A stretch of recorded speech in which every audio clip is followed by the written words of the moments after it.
سارا قصور ایک شخص کا ہے. وہ شخص کون ہے جن کا نام لکھا ہے انہوں نے؟ Particular Punjab acting through whose Rana Sanaullah. He was Minister for Law at that time in Government of Punjab, sir. And he was chairing the committee. Government of Punjab in acting through, مطلب یا تو چیف منسٹر کا نام لکھیں بھی acting through Rana ثناء اللہ. ان کو کیا اس وقت ایک کمیٹی پنجاب میں بنی تھی لا اینڈ آرڈر کی, which was headed by the law minister at that time. یہ کون ہے؟ مجھے تو تعجب ہو رہا ہے یہ رپورٹ پڑھ کے. وہ سارا پریمس ہی فلاڈ ہے. وہ اس بات پہ سارا فوکس ہے کہ ان کو وہاں سے یہاں آنے کیوں نہیں دیا. انفیکٹولی پریمس کیا روک سکتے ہیں کسی کو؟ نہیں روک سکتے. آپ کوئی جانا چاہے جائیں, انلیس وہ کوئی جا رہا ہے بندوقوں کے ساتھ تو الگ بات ہے. وہ ہے. اور کسی دوسرے کا یعنی ریزنیبل ریسٹرکشن یہ ہو سکتی ہے کہ پبلک کا کوئی فنڈامنٹل رائٹ آپ پھر نہیں اس میں. کوئی کہہ رہے میں جا رہا ہوں پروٹیسٹ کرنے, بھی آؤ پروٹیسٹ کرو, مگر that doesn't mean you take the law into your own hands. Term 5 کا ذرا کنکلوژن دیکھیں کہ بڑا عجیب سرپرائزنگ ہے کنکلوژن. پیج 133 پہ ٹرمز آف ریفرنس کا 5 کا کنکلوژن, آخری دو لائنیں. The Commission found violation of this important article of the Constitution as well as oath provided in the 3rd schedule of the Constitution of Pakistan. تو آگے کیا وہ article 5 کو سر, لائلٹی ٹو دا اسٹیٹ. ہاں پڑھیں ذرا, آپ دوبارہ پڑھیں. جی. The Commission found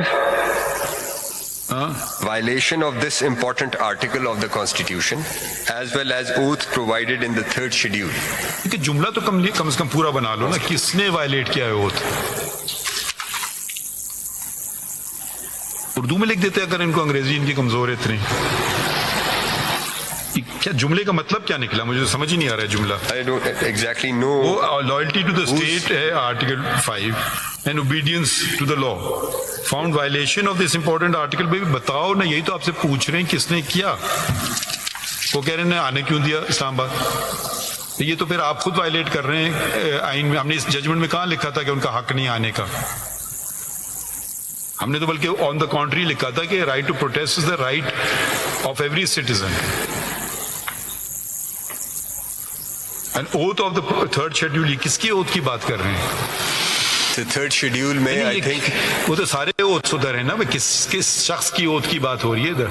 I think he is referring to paragraph E میں, the preceding paragraph. The law minister who was instrumental, they say, in shaping the policy of the government of Punjab. Policy اور oath میں ان کو فرق نہیں پتا ہے. I don't know what sort of report this is. This also does not then کہ recommendation دینی تھی, اور مجھے نہیں پتا کہ کس بات کا خوف ہے. کوئی ریکمنڈیشن نہیں ہے سر. چلیں آگے پڑھتے ہیں, اگلا والا پڑھ جی. ابھی تک تو مجھے کچھ اس میں نظر ہی نہیں آیا. Fixed responsibility of any person and of government officers including those working with intelligence agencies. So اس کا بھی جو کنکلوژن ہے فالوئنگ پیج پہ says that the then IG Punjab is held along with provincial government is held responsible.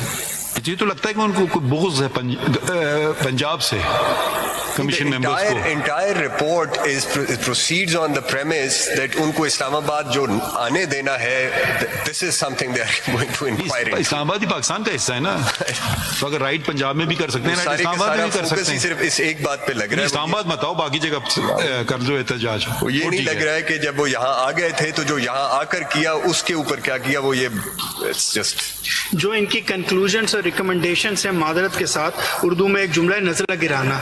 وہ سارا نزلہ جو انہوں نے گرایا ہے نا, وہ پنجاب سرکار کے اوپر گرایا ہے.